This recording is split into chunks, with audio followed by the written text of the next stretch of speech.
Kenapa sih kamu takut? Kenapa kamu gak percaya? Kan aku udah ngomong dari awal. Kalimat ini menyatakan bahwa kenapa kamu berhentikan kelasnya. Perhatikan apa yang terjadi. Kalau kelas tidak selesai, murid tidak paham. Berhasil sih, sukses, badainya lewat sukses. Menurut manusia toh, wah berhenti badainya, oh lega aku, sukses melewati semuanya. Tapi prosesnya gak mau. Perhatikan apa yang terjadi.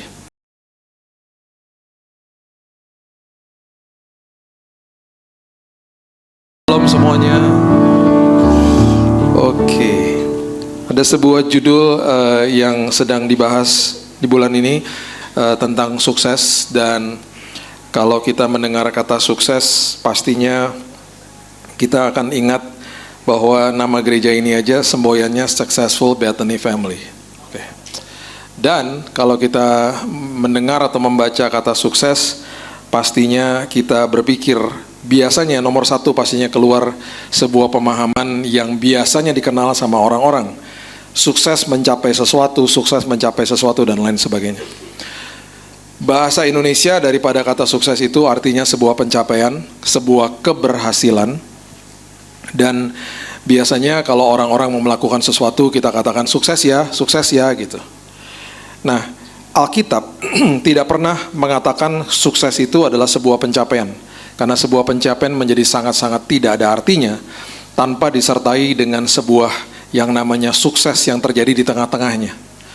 Saya katakan berkali-kali dalam khotbah-khotbah saya akhir-akhir ini bahwa ada perbedaan yang sangat mencolok antara orang agama Kristen dengan orang Kristen. Orang agama Kristen terjebak di dalam ranah agama, dia akan kejar jawaban doa. Dan agama itu adalah sebuah kepercayaan yang dilembagakan. Orang percaya sama Yesus dilembagakan jadi Kristen. Hari ini belum ada agama pohon misalnya. Kalau satu hari kepercayaan kepada pohon dilembagakan, jadilah agama pohon. Jadi semua kepercayaan dilembagakan jadi agama. Nah, kekristenan yang perlu kita mengerti adalah itu sebenarnya kata ejekan di awal kepada para murid yang terjadi di Antioquia. Nah, kata ejekan itu dibuktikan sama mereka bahwa mereka adalah pengikut Kristus yang sebenarnya. Jadi Kristen itu adalah pengikut Kristus. Pengikut Kristus sejak awal mereka melakukan semuanya, mereka mengejar isi hati Tuhan dan mereka tanpa kompromi, tanpa embel-embel, mereka selalu lakukan yang terbaik dan mereka berikan hidup mereka, bahkan kebanyakan dari mereka martir bagi Tuhan. Mereka berikan itu semuanya untuk satu nama yang begitu indah, nama segala nama, yaitu Yesus Kristus. Mereka waktu menginjil di awal, mereka tidak ada yang namanya Alkitab yang kita pegang hari ini. Mereka punyanya Taurat. Mereka nggak bisa gunakan Taurat itu karena Tuhan Yesus sudah datang memberikan prinsip, yaitu prinsip kerajaan sorga. Yesus menyempurnakan segala-galanya. Tulisan Paulus belum ada. Tulisan daripada Matius, Markus, Lukas, Yohanes belum ada. Mungkin sedang dibuat saat itu. Tapi belum ada. Nah, waktu mereka menginjil di awal di gereja mula-mula dengan kesaksian hidup. Mereka melihat prosesi kebangkitan Kristus dari kematian. Dan itu yang mereka beberkan kepada banyak orang. Dan banyak di antara murid yang melihat langsung secara live Yesus ascension atau naik ke atas surga. Dan itu sebabnya ketika dia naik ke surga, kemahahadiran Tuhan terjadi. Kemahadiran Tuhan terjadi ketika dia naik ke surga, Roh Kudus dicurahkan, disitulah kemahadiran ketika semua manusia orang percaya dihinggapi oleh Roh Tuhan yang ada di dalam sini. Perjanjian Lama mengatakan Roh Tuhan berkuasa atas manusia, Perjanjian Baru mengatakan Roh Tuhan diam di dalam manusia. Ada perbedaan yang luar biasa. Nah, dengan ini semuanya, mereka yang tadinya diejek dan lain sebagainya, mereka bilang betul-betul kami memang adalah orang Kristen. Orang Kristen itu, ejekan itu berupa sebuah narasi yang di dalamnya itu ada kandungan, yaitu kamu adalah orang-orang dari sekte Nazaret. Pada awalnya dikatakan begitu, karena mereka dianggap aneh. Sekte Nazaret karena Yesus dari Nazaret. Jadi itu sebutan-sebutan di awal. Mereka buktikan dan mereka akhirnya dari kehidupan mereka timbullah ribuan, akhirnya menjadi jutaan, bahkan hari ini agama Kristen adalah agama nomor 1 di dunia. Tapi yang perlu kita pahami begini, agama Kristen itu berbeda dengan Kristen, dengan orang Kristen. Orang agama Kristen belum tentu dia orang Kristen. Karena orang agama Kristen itu adalah orang yang biasanya melakukan ritual-ritual sesuai sama agama yang agama ajarkan. Khususnya ketika di dalam agama itu ada lagi sebuah kepercayaan yang dilembagakan. Jadi bayangin ya, kepercayaan dilembagakan jadi agama. Di dalam agama Kristen terjadilah doktrin yang berbeda-beda, timbullah yang namanya denominasi. Denominasi dilembagakan jadi sinode. Di dalam sinode denominasi terjadilah tata ibadah ritual yang banyaknya minta ampun di dalamnya. Nah, itu yang kita lakukan. Hormati. Saya selalu katakan hormati agama Kristen, hormati sinode, denominasi, tata ibadah ritual, hormati. Tapi jangan dikultuskan. Yang dikejar tuh Yesusnya. Nah, akhirnya di dalam ranah agama orang mulai berpikir sukses itu adalah dengan logika manusia.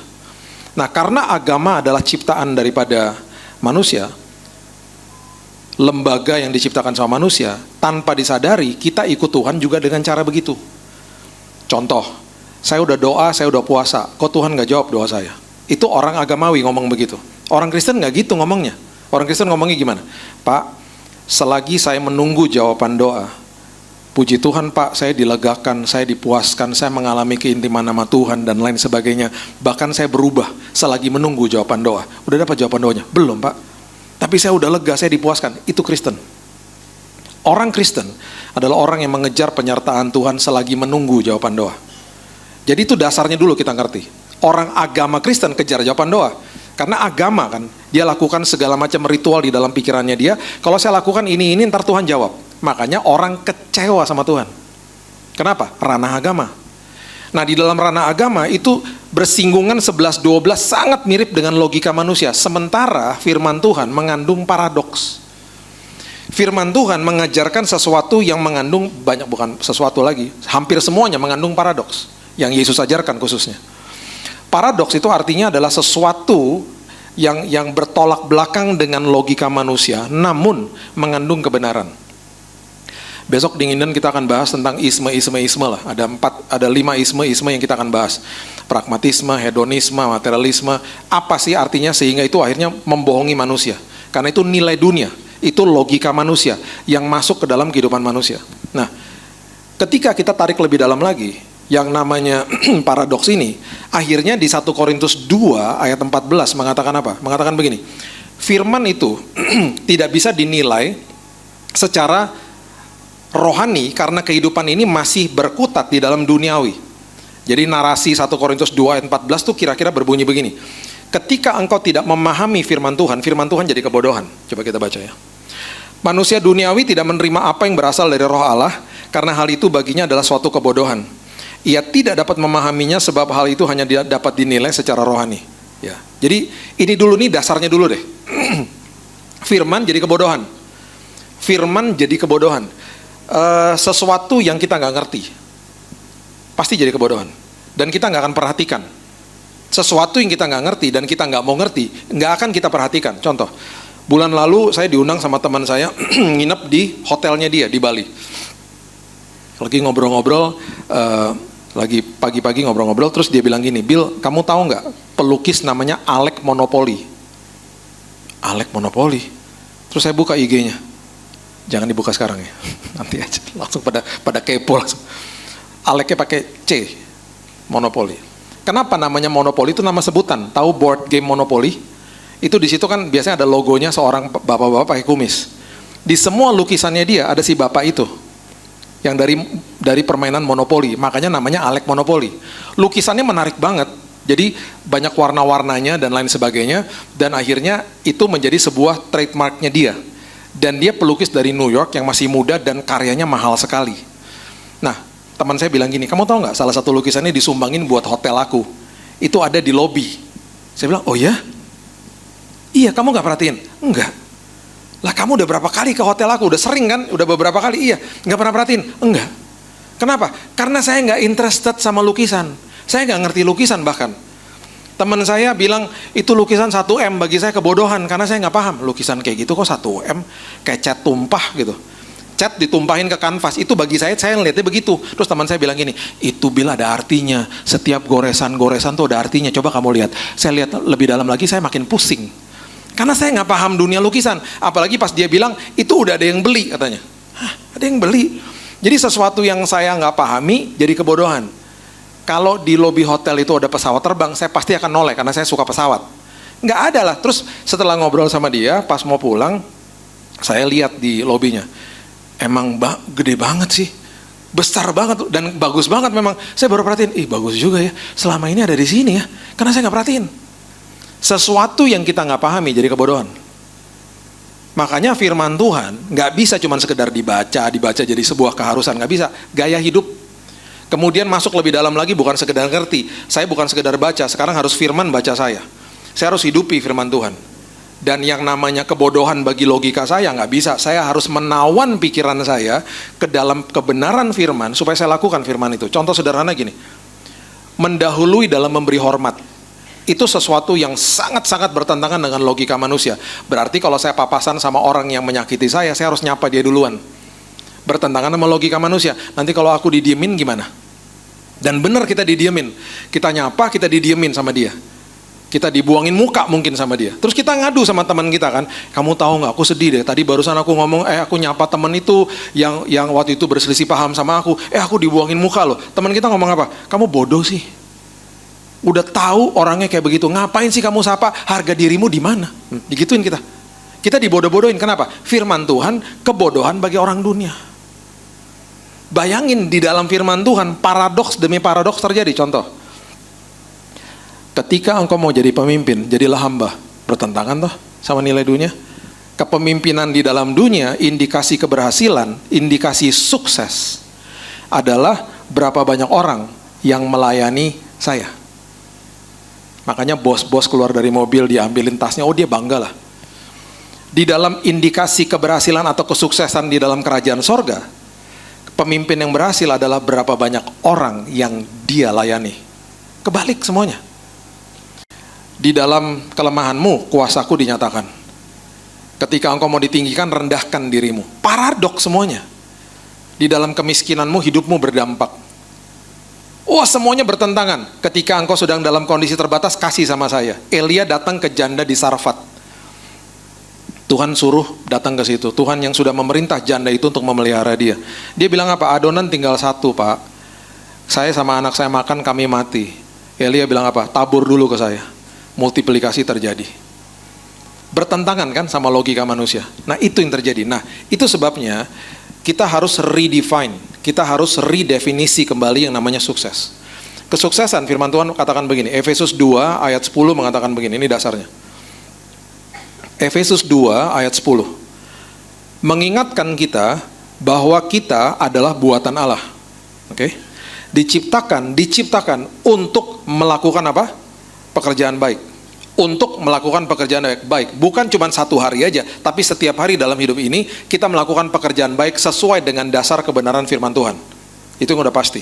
Nah, lihat apa yang Yesus katakan ketika dia berdoa kepada Bapa di sorga. Dia katakan begini, Yohanes 17 ayat 4. Yohanes 17 ayat 4. Aku telah mempermuliakan engkau di bumi dengan jalan, ya, mempermuliakan Bapa di sorga, dengan jalan menyelesaikan pekerjaan yang engkau berikan kepadaku untuk melakukannya. Kesuksesan dia sampai titik akhirnya adalah diukur dari apa? Dari menyelesaikan pekerjaan, tugas yang engkau berikan bagi saya. Itu salah satu contohnya. Paulus katakan apa lagi? Paulus bilang begini, 2 Timotius 4 ayat 7. 2 Timotius 4 ayat 7. Aku telah mengakhiri pertandingan yang baik. Sukses, selesai sampai di garis akhir. Tapi dia nggak tinggal di situ. Karena suksesnya bukan itu. Dia berhasil, tapi jadi percuma. Semua pencapaian itu tidak menjadi kesuksesan kalau tidak disertai dengan apa yang terjadi sebelumnya. Dia katakan begini, aku telah mengakhiri pertandingan yang baik, aku telah mencapai garis akhir, dan aku telah memelihara imanku. Itu suksesnya. Jadi kesuksesan di dalam kebenaran firman Tuhan itu bukan pencapaian yang percuma soalnya. Percuma dapat sesuatu pencapaian atau keinginan kita kalau kebutuhannya nggak beres. Kebutuhannya yaitu apa? Kebutuhan di dalam penyertaan Tuhan yang saya katakan tadi. Orang Kristen mengejar penyertaan Tuhan selagi menunggu jawaban doa.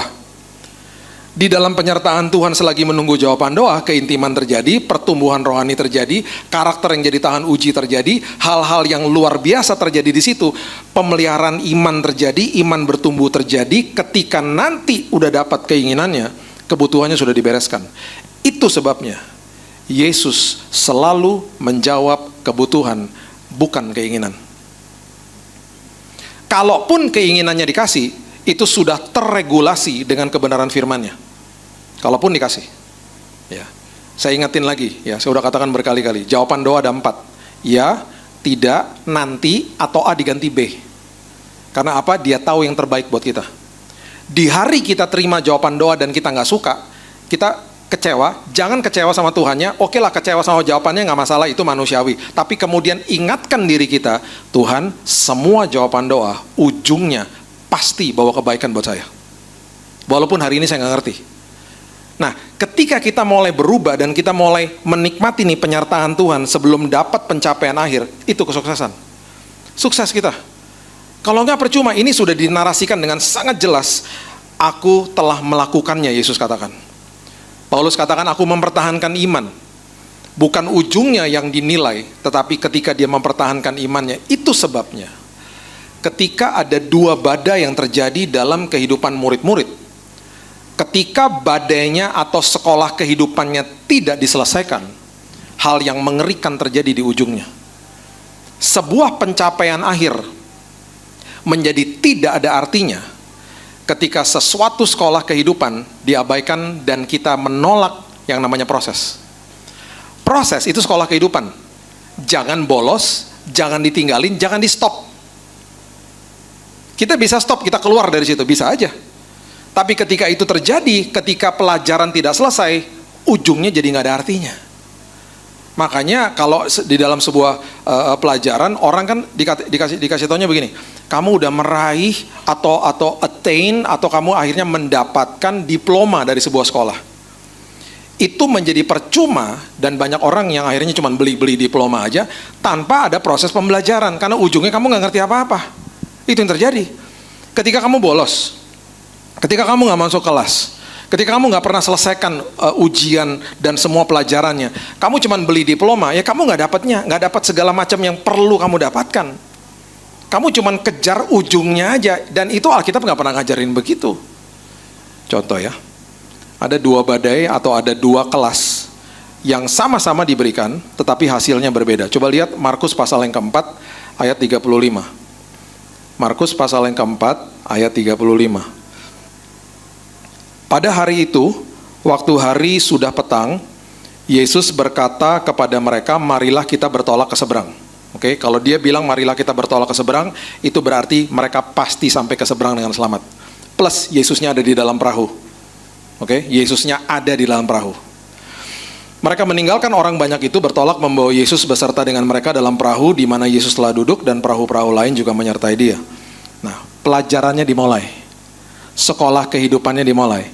Lalu mengamuklah taufan yang sangat dahsyat, ombak menyembur masuk ke dalam perahu sehingga perahu mulai penuh dengan air. Sekolah dimulai, kelas dimulai. Perahu penuh dengan air. Pada waktu itu Yesus sedang tidur di buritan di sebuah tilam. Maka murid-muridnya membangunkan dia dan berkata kepadanya, Guru, engkau tidak peduli kalau kita binasa. Dengan kata lain, bahasanya saya begini, Guru, selesaikan kelasnya. Kami nggak suka, bagi kami berat, dan bagi kami ini pelajaran terlalu berat, kami nggak mau, please selesaikan kelasnya. Murid-muridnya mohon kepada gurunya untuk selesaikan pelajarannya. Oke? Please, badainya selesaiin.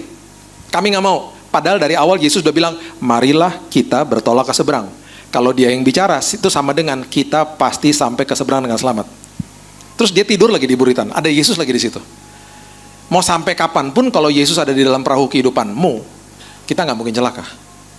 Sesederhana itu, harusnya pengertiannya paham. Ini mereka nggak mau. Selesaiin kelasnya. Yesus bangun, dengan kasih karunia-Nya dia mengatakan, menghardik angin itu dan berkata, diam, tenanglah. Lalu angin reda, danau menjadi teduh sekali. Oke, diredakan sama dia. Ayat berikutnya itu menentukan apakah dia setuju dengan murid-muridnya atau tidak. Kalau dia setuju, ayat berikutnya, ayat 40 akan mengatakan begini, makasih ya guys, kamu udah bangunin saya, hampir kita mati bareng. Betul ya? Kalau dia setuju. makasih ya guys, aku tuh ketiduran loh, aku nggak tahu loh ada badai guys. Sampai air udah masuk seperti begini, ngeri banget ya, untung kamu bangunin aku. Dia nggak pernah ngomong begitu, dia bilang begini. Lalu ia berkata kepada mereka, mengapa kamu begitu takut? Kalimat keduanya, mengapa kamu tidak percaya? Kenapa sih kamu takut? Kenapa kamu nggak percaya? Karena aku udah ngomong dari awal. Kalimat ini menyatakan bahwa kenapa kamu berhentikan kelasnya. Perhatikan apa yang terjadi. Kalau kelas tidak selesai, murid tidak paham.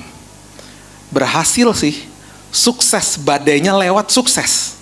Menurut manusia toh, wah berhenti badainya, oh lega aku, sukses melewati semuanya. Tapi prosesnya nggak mau. Perhatikan apa yang terjadi. Ayat 41. Mereka menjadi sangat takut. Udah takut, makin takut, sangat takut. Dan berkata seorang kepada yang lain, siapa gerangan orang ini sehingga angin dan danau pun taat kepadanya? Mereka makin takut, mereka nggak paham siapa Yesus. Karena pelajarannya tidak selesai. Percuma toh dapat kesuksesan dunia kalau tidak semuanya didasarkan sama kebenaran firman. Percuma. Saya punya temannya teman saya lah. Teman saya bilang gini, dia baru beli tempat tidur Bill, harganya 250 juta. Wow. Tapi tidurnya cuma 2 jam. Karena stres mikirin kerjaannya. Terus teman saya bilang gini, aku loh Bill, tinggal di kos-kosan, tempat tidurku kayak papan Bill. Tapi aku tidur 8 jam. Yang kaya yang mana? Yang di kos-kosan. Yang sukses yang mana? Yang di kos-kosan. Karena dia ngalami Tuhan, hidupnya penuh dengan damai di sini. Paham ya? Percuma toh. Makanya Alkitab katakan, percuma kau mendapatkan seluruh dunia, tapi ujungnya kamu kehilangan nyawa. Percuma kamu mendapatkan keinginanmu, tetapi kebutuhanmu yang paling dahsyat, engkau gak pernah terima dari Tuhan. Karena engkau bypass semuanya. Oke, perbandingannya dengan badai atau kelas ini, coba lihat Matius pasalnya yang ke-14, ayat yang ke-22. Matius 14 ayat 22. Sesudah itu, Yesus segera memerintahkan murid-muridnya naik ke perahu dan mendahuluinya ke seberang. Sementara itu ia menyuruh orang banyak pulang. Kembali lagi dia yang suruh. Terlepas dia ada di dalam perahu atau tidak, dia yang suruh. Kalau dia yang suruh, bereslah. Dia suruh Yunus pergi ke Niniwe. Yunusnya nggak mau. Ya ujung-ujungnya dibalikin lagi ke situ kok. Kalau dia yang udah suruh, dia akan pelihara gitu loh. Dia suruh siapa aja, dia pelihara. Dia suruh Paulus pergi ke Roma, walaupun ada badai, dia pelihara kapalnya, walaupun akhirnya membuang muatan gandum dan lain sebagainya. Ada 200 orang di dalam perahunya, dalam kapal itu. Selamat kok mereka, karena Tuhan yang suruh. Kalau Tuhan yang suruh, udah pasti aman. Ini berarti apa? Kalau Tuhan yang suruh, ada kelasnya berarti gitu loh. Kalau Tuhan izinkan sampai ada proses sebelum sampai pada akhirnya, berarti Tuhan punya maksud. Dan setelah orang banyak disuruhnya pulang, ayat 23, Yesus naik ke atas bukit untuk berdoa seorang diri. Ketika hari sudah mulai malam, ia sendirian di situ. Perahu murid-muridnya sudah beberapa mil jauhnya dari pantai dan diombang-ambingkan gelombang karena angin sakal. Kira-kira jam 3 malam datanglah Yesus kepada mereka berjalan di atas air. Dari kalau kita lihat kronologisnya, dari pertama kali badai sampai dia jalan di atas air, itu kira-kira 5-6 jam. Kira-kira. Jadi agak lama nih sebenarnya kelasnya nih. Agak nggak enak gitu ya. Ketika murid-muridnya melihat dia berjalan di atas air, mereka terkejut dan berseru, itu hantu, lalu berteriak-teriak karena takut. Kelas dimulai. Pertama kali kelasnya mengatasi ketakutan. Tetapi segera Yesus berkata kepada mereka, tenanglah, aku ini, jangan takut. Sampai titik ini Alkitab tidak pernah mendokumentasikan bahwa murid-muridnya minta kelasnya di stop. Nggak ada. Jangan takut katanya gitu ya. Kemudian yang terjadi adalah Petrus berseru menjawab dia, Tuhan, apabila engkau itu, suruhlah aku datang kepadamu berjalan di atas air. Petrus gitu-gitu pernah berjalan di atas air. Jadi kalau waktu Yesus sudah bangkit, terus murid-muridnya bilang, kamu tuh pernah nyangkal. Dia mungkin bisa balas juga, tapi kan kamu gak pernah jalan di atas air. Kan aku pernah. Mungkin dia akan ngomong gitu ya. Karena dia pernah jalan di atas air, walaupun cuma sebentar. Kata Yesus, datanglah. Maka Petrus turun dari perahu, berjalan di atas air, mendapatkan Yesus. Mujizat terjadi di tengah badai. Dan tidak pernah ada dokumentasi murid-murid minta kelasnya diberhentikan atau badainya diberhentikan. Nggak ada. Tetapi ketika dirasanya tiupan angin, takutlah ia dan mulai tenggelam lalu berteriak, "Tuhan, tolong aku." Setelah takut, kelasnya selesai. Sekarang kelas tentang bimbang. Tetapi ketika dirasanya tiupan angin, dia mulai tenggelam. Segera Yesus mengulurkan tangannya, ayat 31, memegang dia berkata, "Hai orang yang kurang percaya, mengapa engkau bimbang?" Selesai. Satu-satu nih selesai nih kelasnya nih. Perhatikan ayat yang ke-32. Lalu mereka naik ke perahu dan angin pun redalah. Perhatikan kalimat ini. Yang menyelesaikan kelasnya itu Yesus, bukan murid-muridnya. Paham ya perbedaannya ya? Yang tadi murid-muridnya minta diberhentikan kelasnya, yang ini enggak pernah, yang ini kelasnya sampai selesai, yang berhentikan kelasnya Yesus. Oke, anak-anak, kelasnya selesai, boleh pulang. Selesai udah kelasnya, pelajaran selesai. Perhatikan apa yang terjadi di ayat yang terakhir. Dikatakan begini, ayat 33. Dan orang-orang yang ada di perahu menyembah dia, katanya, "Sesungguhnya engkau anak Allah." Pelajarannya selesai, mereka tahu siapa dia. Yang tadi enggak toh. Yang tadi karena pelajarannya enggak selesai, makin sangat takut dan bertanya-tanya siapa gerangan orang ini. Kalau kelasnya selesai, ujungnya selesai, sukses sampai ujungnya, mengakhiri semuanya, berhasil sampai di ujung, berhasil ngatasi badai, dan badainya itu selesai dengan waktunya Tuhan, itu keberhasilan, itu sukses. Mereka suksesnya bukan sekedar badainya selesai, mereka dapat pelajaran yang luar biasa. Jadi intinya adalah, di dalam kehidupan ini, perhatikan bahwa yang terjadi adalah Tuhan menjawab kebutuhan, yaitu penyertaan dia selagi menunggu jawaban doa, bukan keinginannya. Keinginan kita adalah selesai badainya. Keinginan kita disembuhkan. Keinginan kita adalah ini, itu, dan lain. Gak ada yang salah tentang itu. No problem, no worries, gak salah. Menginginkan sesuatu, tetapi kalau kebutuhannya gak beres, terjadi seperti ini. Markus pasal yang kedua, ayat 1-4 mengatakan begini. Markus pasal yang kedua, ayat 1-4. Kemudian sesudah lewat beberapa hari, waktu Yesus datang lagi ke Kapernaum, tersiarlah kabar bahwa ia ada di rumah. Maka datanglah orang-orang berkerumun sehingga tidak ada lagi tempat, bahkan di muka pintu pun tidak. Sementara ia memberitakan firman kepada mereka, ada orang-orang datang membawa kepadanya seorang lumpuh digotong sama 4 orang. Oke. Mereka tidak dapat membawanya kepadanya karena orang banyak itu, lalu mereka membuka atap yang ada di atasnya. Sesudah terbuka mereka menurunkan tilam tempat orang lumpuh itu terbaring. Ini kisah sederhana di mana pastinya Yesus sudah viral di mana-mana. Dia menyembuhkan si lumpuh. Biasanya kalimat yang udah viral pasti begini, angkatlah tilammu dan berjalanlah. Itu udah pasti kemana-mana tuh kalimat. Makanya orang sakit itu berbondong-bondong datang kepada dia, punya keinginan. Keinginannya apa? Sembuh. Kalau saya sembuh, berhasil saya ketemu Yesus dan saya dapat kesembuhannya, sukses saya. Itu yang dikejar orang kan. Oke. Mereka mau masuk, mereka nggak bisa masuk. Mereka tidak bisa masuk, mereka naik ke atas. Kalau saya ada di antara 4 orang itu, saya akan bilang sama teman-teman saya, guys, pulang yuk. Besok lihat IG-nya Yesus. Kalau ada kebaktian di mana, datang sejam sebelumnya. Ini udah penuh. Udahlah, besok aja ya. Kalau saya pulang. Ini enggak, mereka angkat itu tilam ke atas. Itu effortnya luar biasa kan pasti kan, ngangkat sampai ke atas. Alkitab tidak mendokumentasikan si lumpuh beratnya berapa, diangkat ke atas. Abis di atas harus diturunkan lagi toh.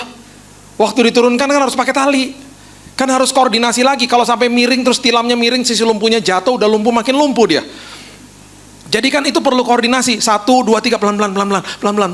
Dan turunnya di hadapan Yesus lagi khotbah begini misalnya. Bayangin lagi ibadah kayak gini ada tilam turun, kan pasti ngeganggu kan. Nah dengan semua kenyataan itu, kalau saya ada di antara mereka, saya akan bilang pulang, gak mau.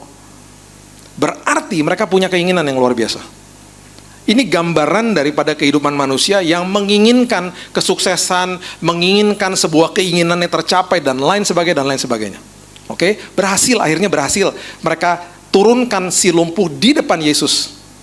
Kembali, kalimat angkat tilammu dan berjalanlah itu udah tersiar kemana-mana. Perhatikan ayat 5 apa yang dia katakan. Sama sekali nggak nyambung. Ayat 5 mengatakan begini, ketika Yesus melihat iman mereka, berkatalah ia kepada orang lumpuh itu, hai anakku, dosamu sudah diampuni. Itu mungkin ya, si lumpuh ngomong sama teman-teman, guys, lo udah WA diakennya nggak? Gue butuh kesembuhan, bukan dosa diampuni, ini salah doa dia. Ada kemungkinan yang ngomong begitu, aku perlu disembuhkan, perlu jalan, nggak perlu dosa diampuni. Yesus lagi ngajarin proses itu lebih penting daripada hasil akhir. Karena kesuksesan terjadi di dalam proses, bukan hasil akhir. Rupanya orang lumpuh ini belum bertobat. Kalau kita baca Markus pasal yang ke-8 ayat 36, ini gambarannya. Gambaran itu begini. Markus 8 ayat 36. Apa gunanya seorang memperoleh seluruh dunia? Apa gunanya kamu sukses di dalam dunia? Apa gunanya kamu dapat jabatan, karir, harta, uang, ketenaran misalnya? Apa gunanya kamu dapat semuanya itu tetapi kamu kehilangan nyawamu? Itu maksudnya. Jadi secara ekstrim dia lagi kasih tahu begini, mendingan kamu saya kasih keselamatan, dosamu diampuni tapi kamu lumpuh seumur hidup. Ujung-ujungnya masuk surga. Itu ekstrimnya begitu. Daripada saya kasih keinginan kamu dan kamu katakan saya berhasil ketemu Yesus dan saya disembuhkan, tetapi ujungnya kamu masuk neraka karena dosamu gak diampuni. Bapak Ibu, nanti kalau baca di rumah, perikop ini, di ujung daripada kisah ini, si lumpuh disembuhkan secara fisik. Dan ketika dia disembuhkan, banyak orang takjub sama apa yang Yesus lakukan. Sebelum itu terjadi, dosamu diampuni. Yesus ya, kalau ngajar, selalu proses sama dia. Percuma soalnya ujungnya. Kalau nggak ada itunya, bagi dia tuh sukses yang terjadi di situ. Saya tutup sama ini. Beberapa belas tahun yang lalu ya, ada seorang anak muda datang ke rumah saya, dan setelah kelompok sel malam-malam, dia samperin saya lah, jam 9 malam. Dia nungguin orang pulang. Terus dia minta sama saya doain dia. Terus dia cuma mintanya begini, Kak, saya minta didoain sama Tuhan, tapi please jangan tanya-tanya, saya minta didoain sama Tuhan, saya lagi minta sama Tuhan 20 juta, tolong doain ya Kak, yuk. Saya dalam hati gini, enak banget minta-minta 20 juta, emangnya Tuhan dewa, saya dukunnya gitu. Terus saya kayak dukunnya aja minta jampi-jampi kan, dapat 20 juta, enak aja. Jadi saya tepok dia, tunggu. Kamu nunggu semua orang pulang, kamu mau sendirian, ya, kamu mau konsultasi sama saya, kamu minta 20 juta sama Tuhan, buat apa? Terus dia bilang gini, maaf Kak, ini masalah pribadi. Saya bilang, saya gak peduli masalah pribadi. Kamu di rumah saya, kamu minta saya doain. Kamu mau ngapain? Terakhir ya Kak, terakhir. Saya kasih tahu, kita langsung doa. Saya ada hutang Kak, ayo Kak doa Kak. Saya makin dalam hati, ini mencurigakan banget ini anak nih. Saya tepok lagi, tunggu. Utang di mana 20 juta? Betul ya?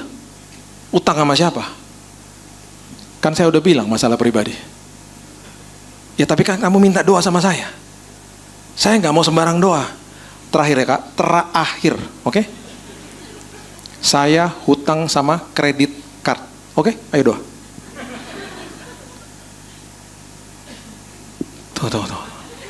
Tunggu. Utang sama kredit card, beli apa? Betul ya? Beli bawang gak mungkin segitu. Kamu beli apa? Bapak Ibu, ini saya ngomong dari jam 9 malam. Akhirnya dia setuju berdoa itu jam 2.30 pagi. 5,5 jam ya. Saya gak akan ceritain semuanya. Intinya begini, saya tanya, beli apa? Dia mulai marah. Susah banget ya disuruh doa ya. Di rumah saya loh. Di rumah saya marah-marah sama saya coba. Udah malam, harusnya saya udah bisa tidur, gak pulang-pulang, marah-marah sama saya. Susah banget disuruh doa ya gitu. Terus saya bilang, ya tapi saya gak akan doa sampai saya tahu detailnya. Beli baju, susah banget sih suruh doa, ayo doa. Hampir saya jitak. Ini anak satu ya.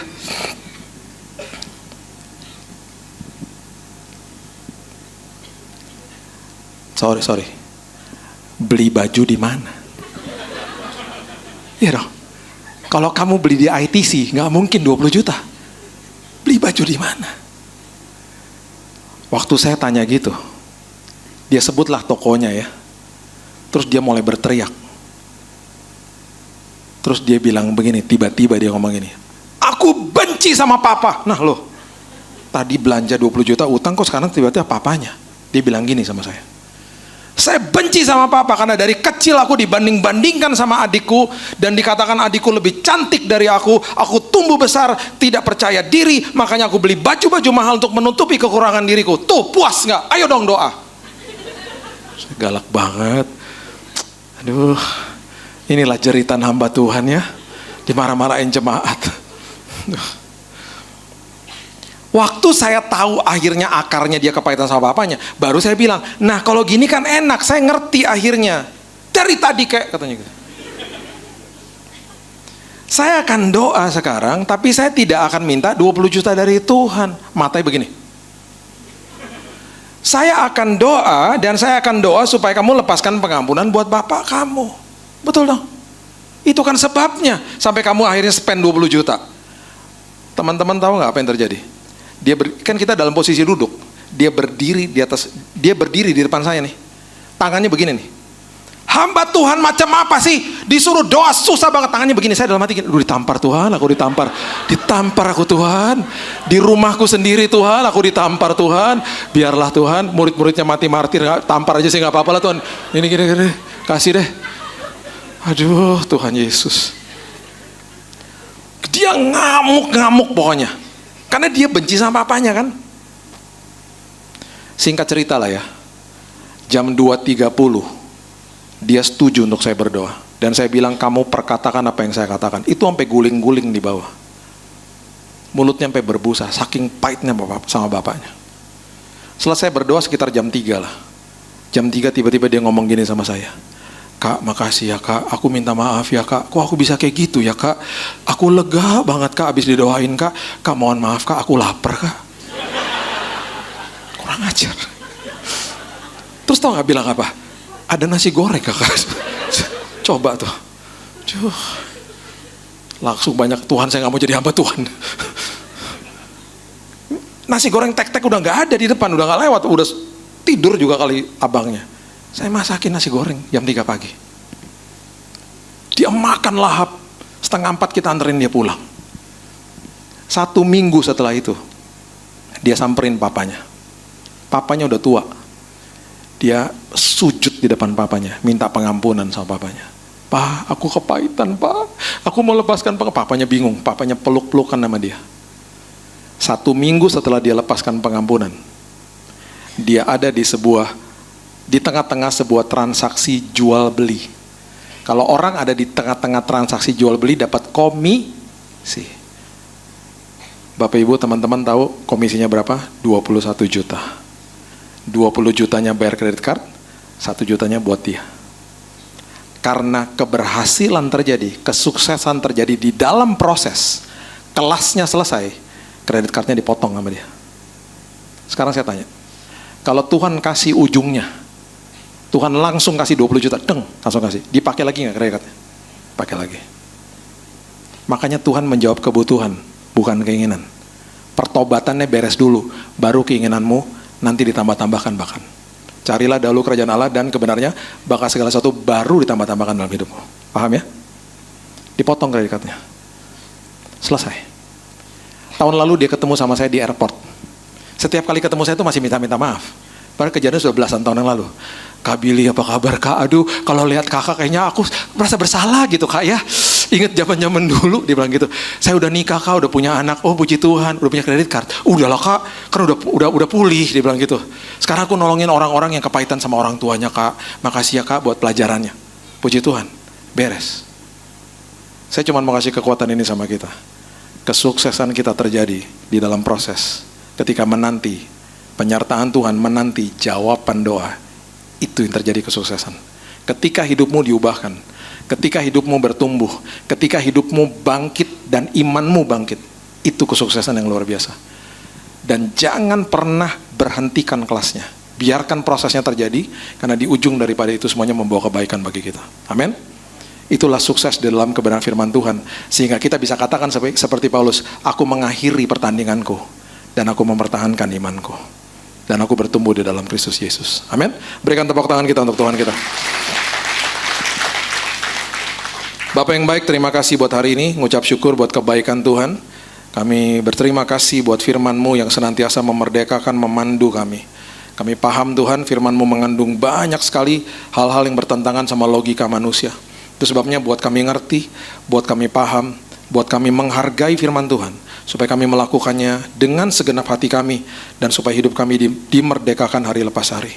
Terima kasih Bapak yang baik, kami serahkan masa depan kami, dan selama kami diproses, itulah kesuksesan terjadi ketika kami berubah, ketika kami mau menjadi karakter yang tahan uji, ketika kami bertumbuh di dalam kasih karunia Tuhan, itulah kesuksesan yang sejati. Terima kasih Bapak yang baik, kami serahkan hidup kami, masa depan kami dalam tangan Tuhan.